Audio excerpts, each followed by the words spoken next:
A leadership is really a generosity of spirit, right? When you care about not just yourself, but you care about those around you, and you're willing to go that extra mile to make others around you successful. Hello, I'm Doug Powell. Welcome to This is a Prototype, the Design Leadership Podcast. Throughout Season 1, we've been digging deeply into the hidden and often surprising characteristics of leadership. Those leadership qualities, actually those human qualities that don't come from a textbook or a classroom. That's one of the themes I explore with my guests on this episode, Janaki Kumar and Stefanie Kubanek. Janaki Kumar is head of design at JP Morgan Chase's Commercial Bank, and previously was head of the Design and Co-Innovation Center at SAP Labs. A thought leader on design-led innovation in the enterprise, Janaki co-authored the book Gamification at Work, Designing Engaging Business Software. She has spoken at numerous industry conferences and academic programs, including Stanford's Graduate School of Business, where she teaches customer experience design. Stefanie Kubanek is a New York and Munich-based designer and design educator whose work is inspired by her native German roots and global perspective. After completing her studies at the Royal College of Art in London, Stefanie spent a decade at the London office of Pentagram. In addition to running her own design consultancy, she is now visiting senior lecturer at Cornell Graduate School of Management in Ithaca, New York, and at Cornell Tech in New York City. If you've listened to previous episodes, you know that I love to hear about how my guests discovered design, and that's where I started my conversation with Janaki Kumar and Stefanie Kubanek. And Janaki starts us off with her story.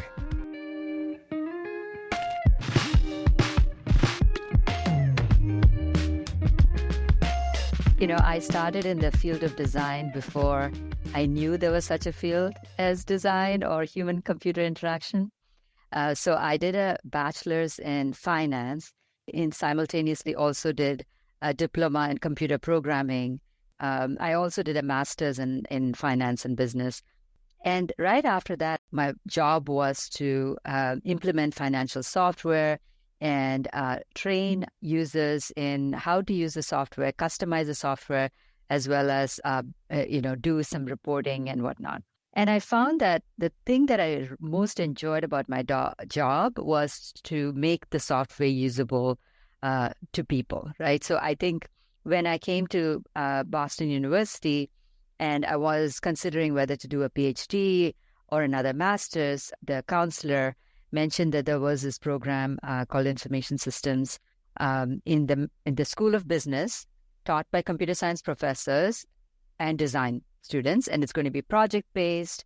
It just seemed like a perfect fit, and I haven't looked back ever since. Now we talk about 3-in-a-box, product, tech, and design, but I really started my career with that mindset right from the start. My early jobs were, I was called software developer, front-end developer. I needed to know some of technology as well, but it's been more than 20 plus years as a designer and design leader.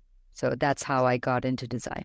That's very interesting. You mentioned a moment ago that, there was something that you were seeing in the users that you were working with that they were struggling with, and you responded to that, and that was interesting to you. What sort of problems were they having, and how did you step in at that time? I imagine you didn't actually have the practices to really know what you were doing, maybe, but there was something there that you were responding to. Yeah, I think I consider myself a very empathetic person. So when I watch people use technology and if it's new to them, there's a sense of fear and they don't want to do something wrong or break something, right? So, you try to just make it as simple as possible. But I think when I came to Boston University and then my first jobs, I had a manager who was from MIT Media Labs. They really instilled in me this rigor of testing, prototyping, and this podcast is called This is a Prototype. And I think that prototyping mindset has been with me right from the start, having a kind of a humble approach to say, here's what I think would solve your problem, but can you please give me your feedback? Does it work for you? I want to learn. So I think that approach, it is something that I believe in, through outside of work as well, and has some gives me a lot of joy when I do finally help someone or solve someone's problems. And technology keeps getting more and more complex, and it becomes overwhelming for people. People's jobs are getting more complex. So in any way, if we can simplify their jobs, we're really improving their lives, and that gives a lot of meaning to me personally. Yeah, so we've got a combination. I'm picking up on three things that you were really circling around there: empathy for what other people are working through, humility, so understanding that you don't have the answer, and this ability to make something, and your coding skills and your development skills being the way that you made things, and then prototyping and iterating on that. I mean, that's a classic designer's sort of package of skills there. Yeah, and that was way before I started working with Stanford D School, right? When SAP gave the investment to Stanford D School, we set up the Hasso-Plattner Institute of Design, and we've been working with Stanford for a while as well. But all of these things, and we were working with IDEO prior. All of those things that I lived have been codified as best practices, which is really gratifying to see. Yeah. Well, Stefanie, with that opening, let's turn it over to you and take us back in time to your origins with design. Yeah, I had no intention. I didn't, to become a designer. I thought I was pretty clear what I wanted to be, and I wanted to go into medicine. And I was quite specific. I wanted to go into psychosomatic medicine. I guess, I was exposed to this by my father, who was a physician, and I did numerous internships when I was still in school. I went to a very progressive school in Ulm, and maybe, Ulm was known, many designers know Ulm, because it had a famous Ulm School of Design, which was founded by former Bauhaus students in 1953, and it's closed in 1968, I believe. So it was a very short period. But so Ulm was a progressive town, had a progressive school. My parents moved. My parents literally worked in the United States for a while, moved to Ulm. I think my school had a 1-year internship, 1 day a week, where we were asked, I was in ninth grade, so you were about 15, to do 6 months in a more technical area and 6 months in a more kind of social area. So I worked 6 months in the pediatric hospital, and then 6 months in the architecture studio from the university. And I think at that point I felt like, wow, you could do two things. How can I combine this? And then, I was basically, I had these two areas of interest, and I then fell into really doing an apprenticeship in gold and silversmithing. And I was determined after that I will become a designer. And my dad, luckily, was extremely supportive of that. Maybe also there was something in him which we felt like is even more interesting than going into medicine. And after I completed that, so I really kind of the making, I was then introduced to industrial design, and then I felt like maybe that's the thing, and you can do a lot of things with design. You can make something, you can change something, you can touch people in very many different ways. But also I came into this with a great kind of empathy, and I think very similar to you, Janaki, that I think empathy, the humility, which I, kind of experienced through my internships, and then I'm coming from the baking, right? So that's kind of comes natural to me. And that's how I pivoted really into design and becoming a designer. And we didn't use the terminology at that point, right? Human-centered design or design thinking, but it was natural. You would just, you do your research, you try to learn from the people, you build very quickly a prototype and trying it out, and then, you iterate on it. And then much later, when I was at the Royal College of Art in London, I was first introduced to IDEO, where they, was still a very young design studio. And then these kind of methodologies became a name, or were given a name, so to speak. Yeah. So that's how I ended up in design. And sometimes I look back and think, like, should I have become a doctor? And then I go into the environment. I think, no, but I want to change something about the environment. So I think I'm pretty happy that, I didn't go into medicine in the end. You had that sliding door moment where your whole path changed. Yeah, many discussions with my father, because, throughout my career where I felt like, but, what I'm doing is not really impactful. And he would argue from his side, well, what do you think? I often think that's, is it really right what we're doing? So we had some really interesting discussions about this. You mentioned a moment ago, Stefanie, the vocabulary. I don't know whether you use that word, but the proximity in your hometown of Ulm and design being such a part of the culture, the history of the recent history of that area. Was design talked about? Were the words that we use now words that were being used as you were discovering design? That's a really good question. I mean, I was always exposed to art, because my parents, actually my dad has a great love for art. He is a great, he loves textiles and artifacts. So I think, and then I grew up with the Ulmer Hocker, which is the one, design, and we had, 20 or 30 of those at home. But design, no, I don't think so. I think I heard the word terminology design much later. But that's a really good question. I never thought about that. Janaki, how did that vocabulary that we might use now, how did that begin to, was it IDEO when you began to kind of cross over with that company, or the relationship with the D School at Stanford? When did design actually start to kind of get talked about for you? I think it started a little bit earlier for me. Soon after I did the Boston University, I got a job right out of school there, and we were building prototypes. And as I mentioned, I had some great mentors and people who had come from MIT Media Lab. So they were forward thinking in terms of design, right? So I think the word design was bandied about, although my title in the HR system was just software developer. But we were a little design team. And I also had the good fortune of, as soon as the first internet came out, I was with a company that wanted to get onto it right away. And we had a small little front-end development team. We were a little bit of a, the skunk group in the organization where we were building things. There's a lot of excitement. So yeah, I think I was introduced to the word design at that moment. But then when I came over to California, then it was much more established, human-computer interaction. I got to work with Frog Design, Hartmut Esslinger, as well as, Cooper Interactive Design. And so those are leading thinkers, right? And they had codified design. It was an industry at that moment.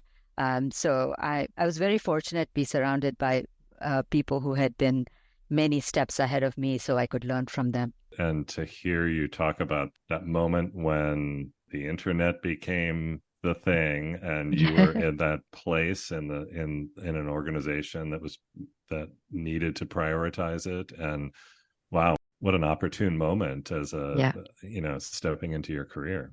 Yeah, it was really good. I mean, I think there was definitely a palpable excitement in using these new technologies. You had to roll up your sleeves and get things done. And then when I came over to California, I joined SAP, and I was quite outnumbered in terms of, SAP is a very large company. We had maybe hundreds of developers, and I was like one designer who had to do so many things.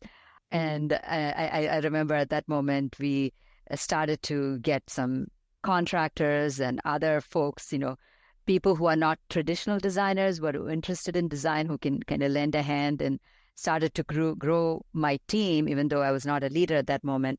But soon my role shifted more to design leadership, just to get the scale of work done, and has been ever since.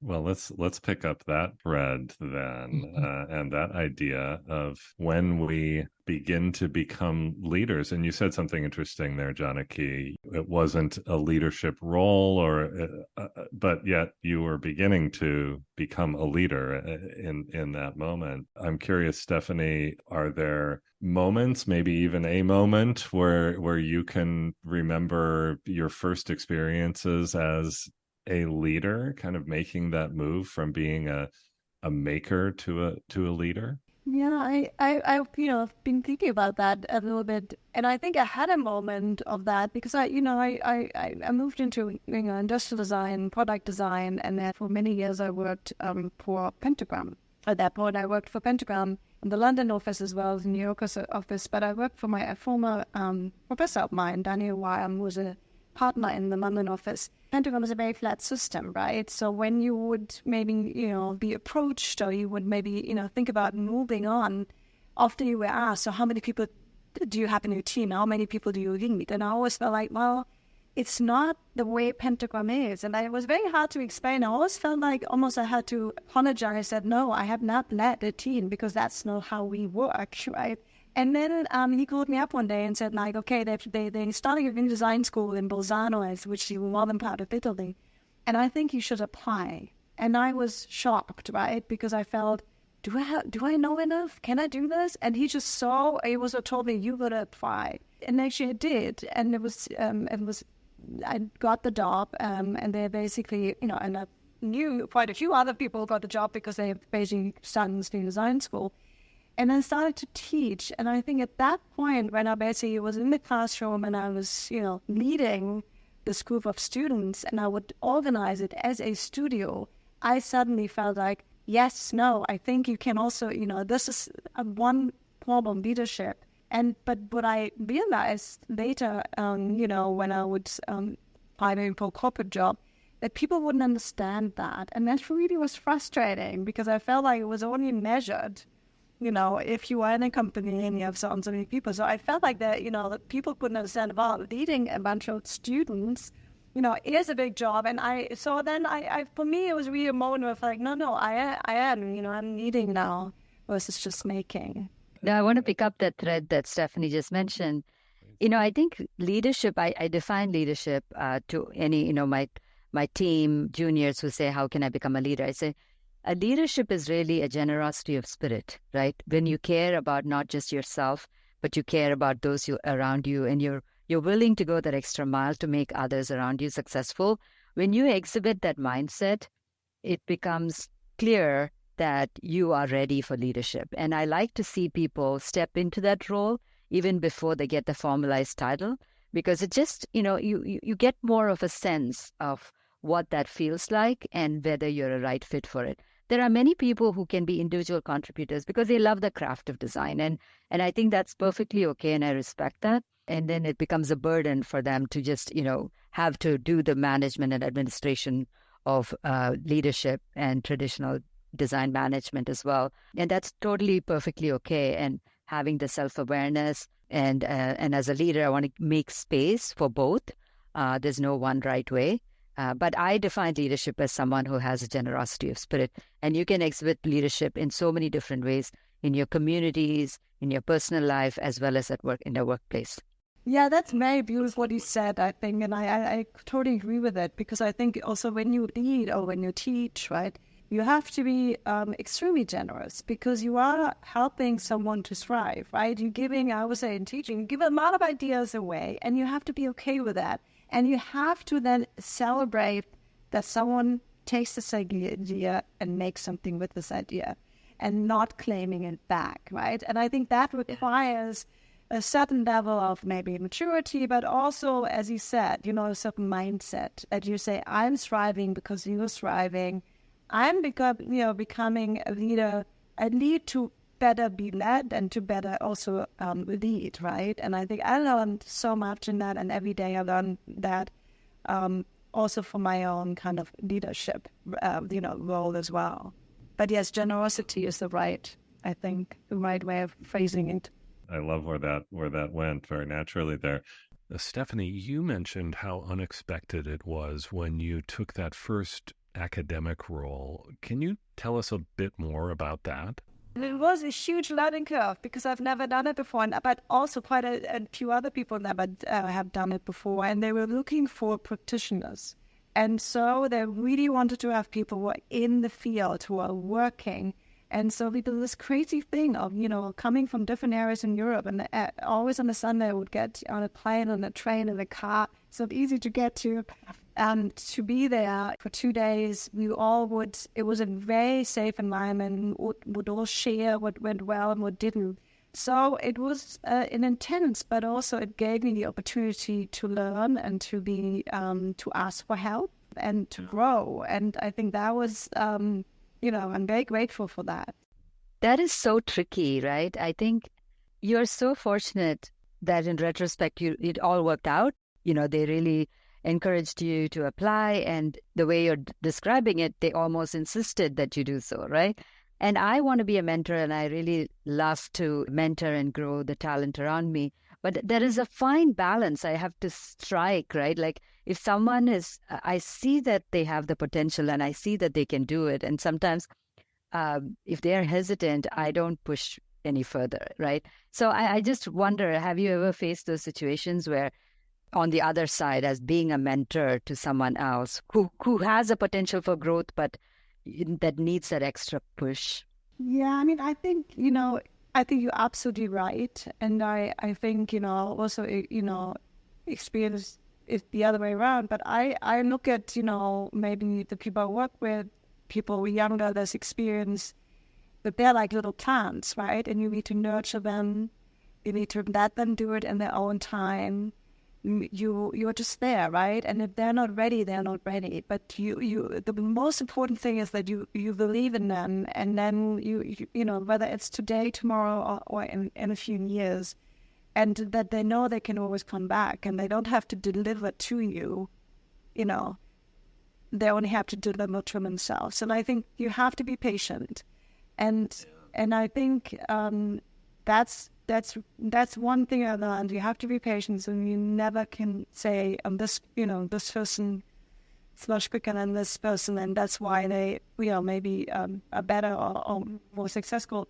I've seen everything, and I think for me, I'm always interested maybe in the more hesitant people, because I was more hesitant, and just give them the space and maybe the support. But I think you're absolutely right in that. Yeah, that's such a great question, Janaki, and I've had that situation too, where I've seen something in a designer that I'd like to see, sort of grow in new directions, and yet they're not thinking of themselves that way yet. But planting that seed and having that initial conversation, and then maybe backing off a little bit and letting them get comfortable with it. Oftentimes they'll come back and they'll say, "Hey, can we talk more about that thing that you mentioned a couple months ago?" And then they're ready. Then they've had time to kind of get their head around it and get comfortable with it. My family always makes fun of me. So I want everyone in the world to be a designer, right? So I have 3 daughters, and my first daughter is a designer. She went to Carnegie Mellon. She's working for Google right now. She's happy as a designer. I'm grateful for that. And my second and my third daughters, every now and then I drop the hint, "Hey, have you considered design? Have you considered design?" And then they bring their friends home, and invariably, if their friends say, I'm thinking about this and that, and I'll drop that in very gently. "Oh, have you considered design? This is really a great field for you." So my kids have started to roll their eyes every time I mention that. But I have to catch myself, but not doing it too much. Yeah, I wanted to share that story because I think it's what are you trying what are you trying to kind of, when you mentor people, I think it's really for them to find their path in the end. And I sometimes come across students in the most unusual places years later, and so I was taking my first Uber from Manhattan to Brooklyn. It was a rainy day. I get into the car with a friend of mine, and we very unpolitely, I didn't even look at the driver, and we just continued our conversation. And suddenly I heard his voice from the front, like, excuse me, are you a teacher? I said, yeah, I teach. He said, excuse me, are you at Parsons? I'm like, I am. Yeah, I teach at Parsons. And then he said, oh my God, do you remember me? I was one of your students. And I look, but he had a beard. But he said, and the minute he said that, I remembered him. He was a student of mine in the summer program. He was really hardworking. He wasn't allowed to go into design. He was brought up by a single mom, and he had to go to aviation school. And he took the summer school, paid for it himself, because he wanted to launch a men's underwear brand. And so he would work before class, he would after class, and he then asked me to look at his development and his project. And then he said, I think about you so often because I always wanted to thank you because you encouraged me to follow my passion and my path. I mean, I did my underwear brand, but that was not actually what I wanted to do. I really wanted to go into acting, and I'm driving this cab right now because I'm supporting myself, because I'm finally doing what I really want to do. And it was my friend then immediately recorded it and started to ask questions, right?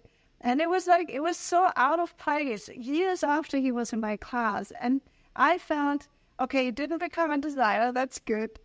But he's finally doing what he wanted to do. And he felt like I was the first person who believed in him that he can do this underwear brand, right? And that was really beautiful. And I always feel like, well, that's why you do this, right? That's why you may be mentor. What? I've got goosebumps hearing that story. What are the chats? And then I was raining, and the what do you call in the front? They were making the noise. It was such a scene. I was like, Oh yeah.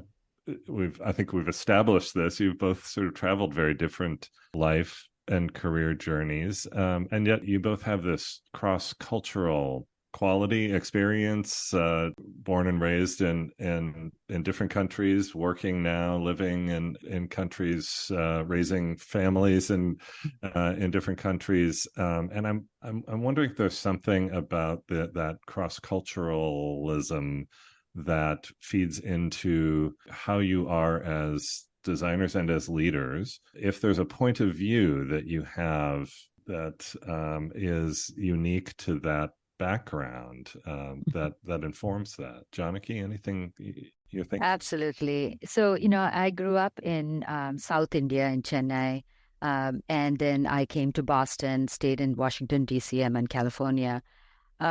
I think just growing up in India, and then as part of SAP, I've also traveled quite broadly around the globe. I almost consider myself a citizen of the globe, and I love to form connections with people from around the world, right? And one of the things that I insisted that my children do growing up as part of the high school project is during the summer, spend time doing a volunteer activity. It's kind of an internship in rural India. I have a friend in rural India. She has a NGO that supports preschool children, women entrepreneurs, sustainability.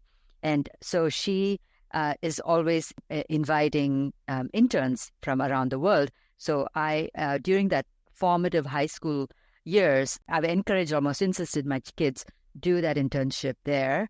The reason why that is, growing up in the Silicon Valley, growing up in the West, you have a certain point of view. And that is, sometimes people don't realize it is just one point of view. When you go experience another culture, when you experience a different part of the world, and you see how people, what values they have, how do they live their lives, it just opens up your aperture. And I think it makes you a better designer if you have seen and lived in areas and have actually firsthand knowledge of a different way of life, a different perspective, and that works, right? So it's not like this is good, that is bad, but there are different ways, and you gain that empathy, you gain that perspective. I encourage everyone, especially children, if there is an opportunity to go and intern in a different part of the world, it's a very formative experience, and it makes you a better person and definitely a better designer. Yeah. Stefanie, how about you?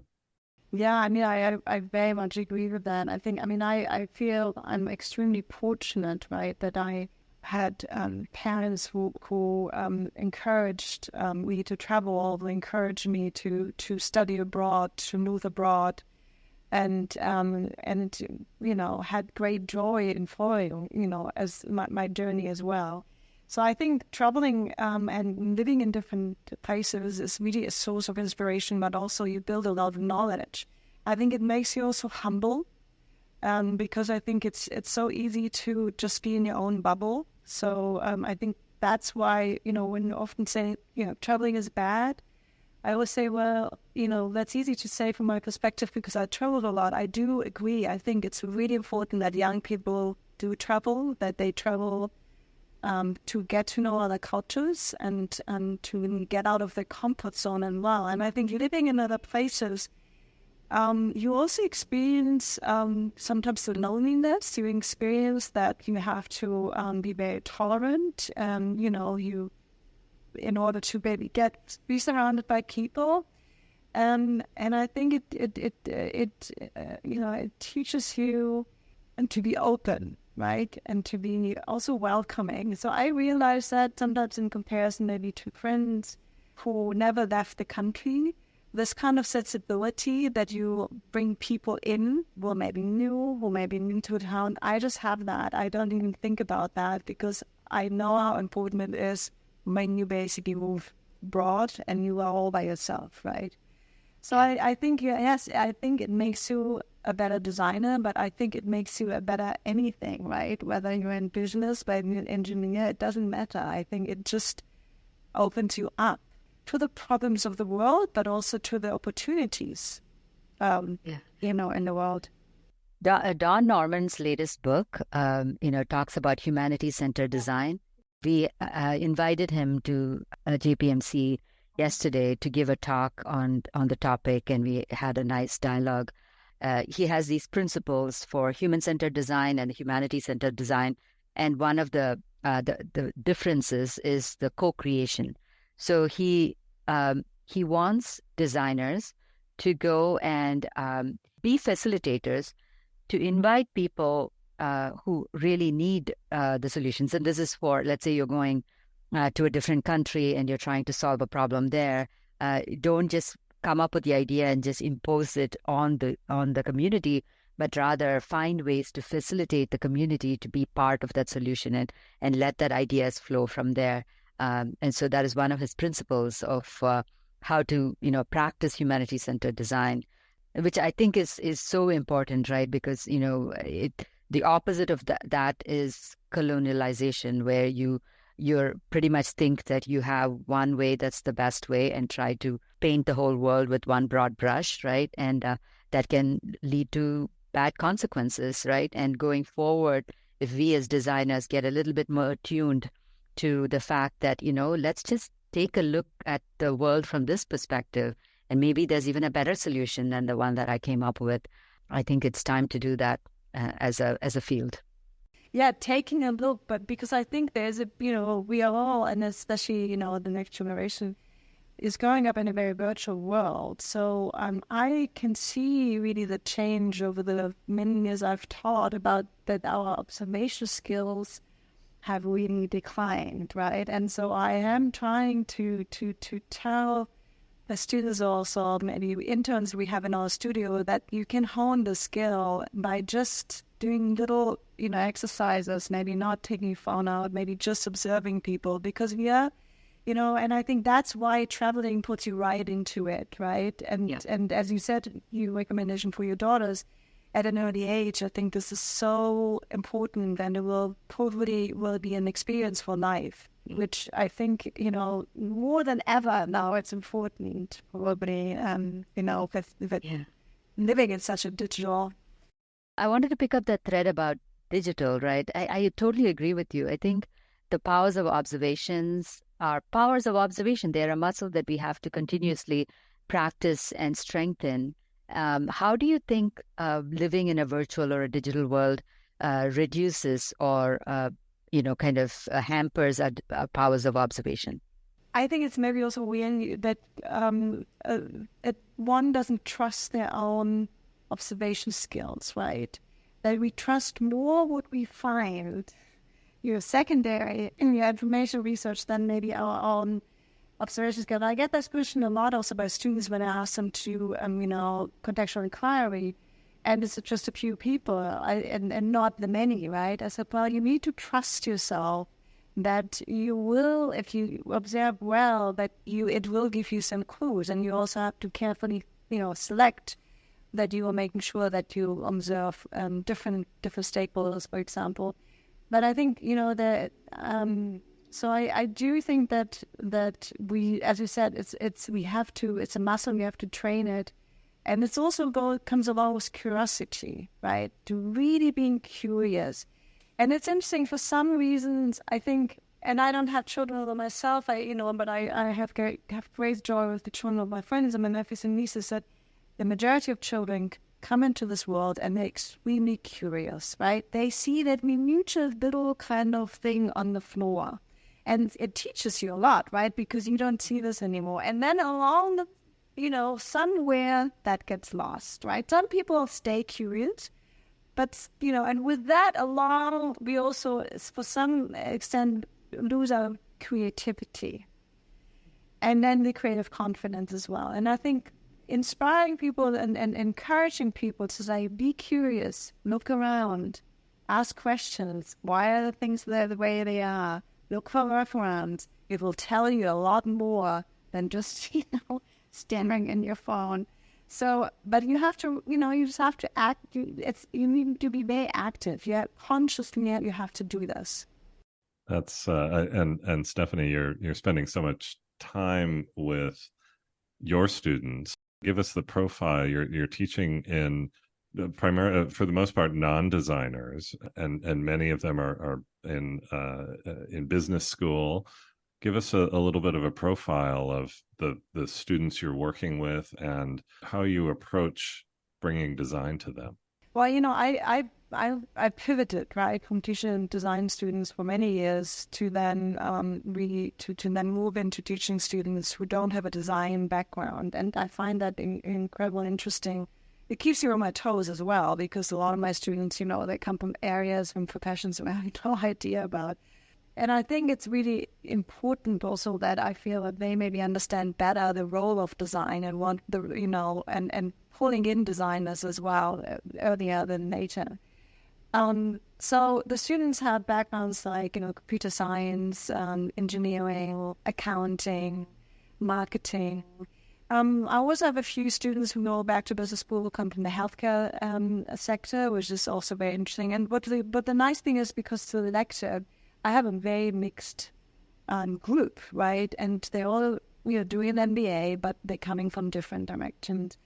My goal is to obviously not turn them necessarily into designers, but to build creative confidence, and that they really also embrace ambiguity, and that they really want to learn from people. Sometimes people will walk out and they immediately get it. Some people will maybe get it much later because suddenly they go into a project where they, remember these frameworks. And then some people, maybe it's not for them, and that's fine too, because it's just not, in their nature. I always tell them very clear in the beginning, because, I ask them about what's the definition of creativity. Obviously, you get many people say, oh, I can't read law. That's not what I'm talking about. And then I basically say, I don't think creativity is something you were born or you were born without. I mean, I think you enter this world with curiosity, creativity. It's just that, unfortunately, depending also on the upbringing and where you went to school, it just gets buried, right, and not nurtured. But we need that, right? We have an urgency. We have very complex, problems to solve. These are incredible opportunities.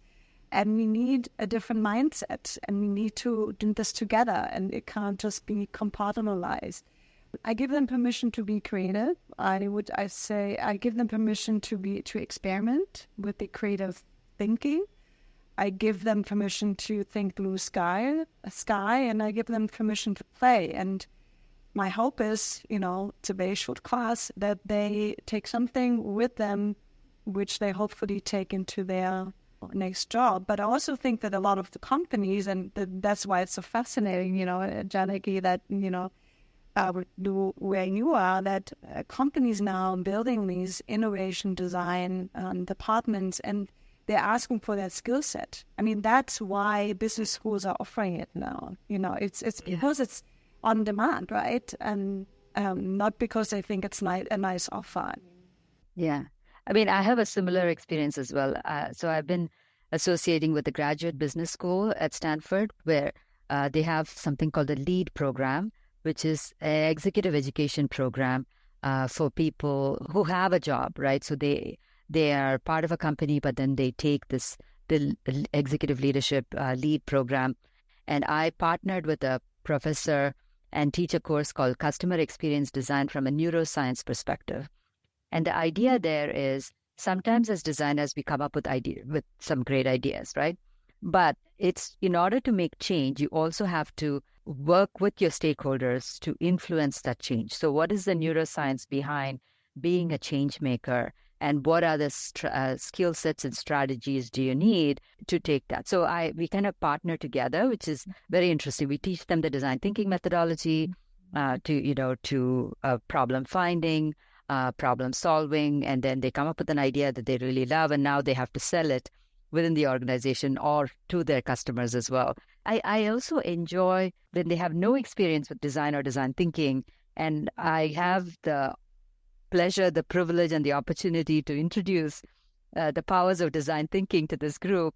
You can really see the light bulb goes off, right? And it's, that they will look at the world differently from that moment on. That's a very powerful feeling. So I also enjoy teaching non-designers the skills of design. Yeah, one of my favorite moments in everything that is that light bulb moment that you're describing, Janaki. That's great. We are actually coming into to the end of our hour here. Shockingly, this has been a great conversation. Thank you both so much. I have just one question to kind of close things out here. We've talked a lot about the next generation of leaders and of professionals, whether they're designers or otherwise. What is it that you are looking for in that generation? What is it that you wish that they brought to, Janaki, in your situation, to the program that you're running at JP Morgan Chase? What quality do you really hope that they walk in the door with?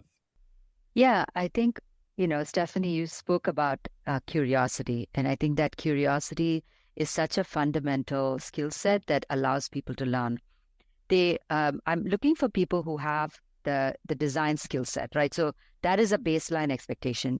You have to know your designs, the craft of design, and be able to practice it with confidence. That's a baseline expectation.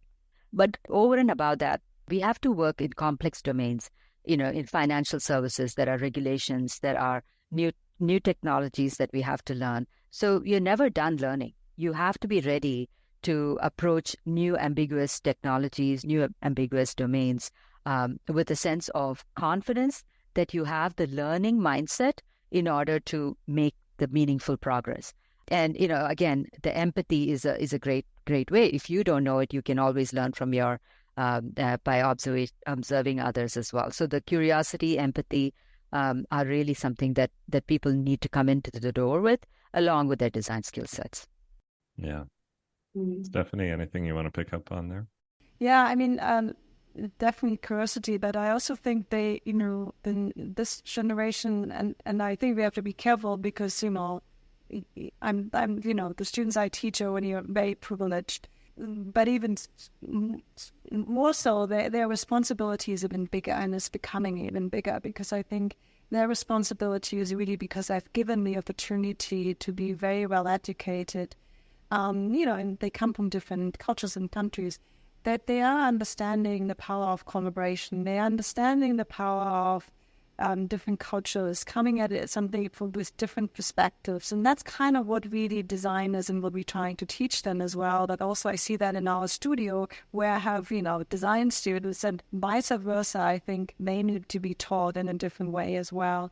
To solve these complex problems, you need an openness, you need to be respectful, you need to be curious, and you really also have to kind of be very highly collaborative.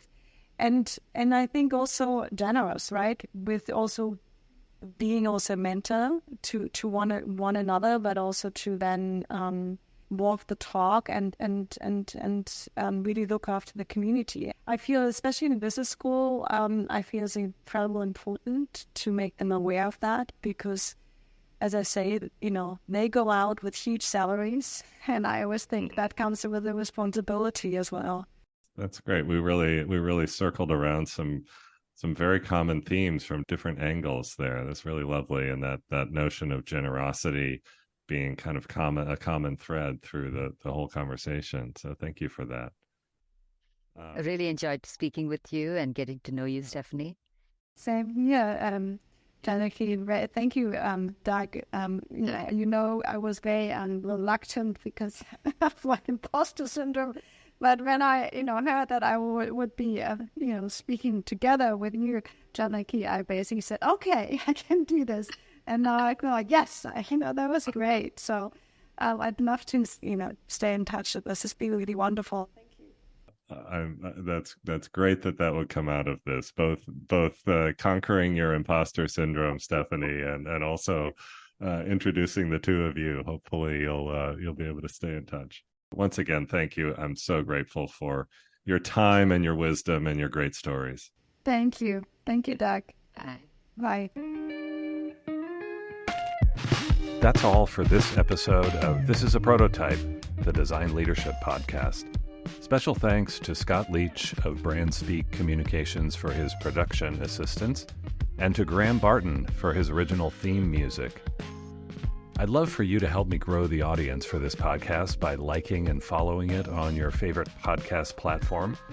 And I'd also love your help finding great design leaders for future episodes of the show. Please reach out to me on LinkedIn with your ideas. You can also find out more about my work as a design leader on my website, dougpowell.design. Thanks for listening. Until next time.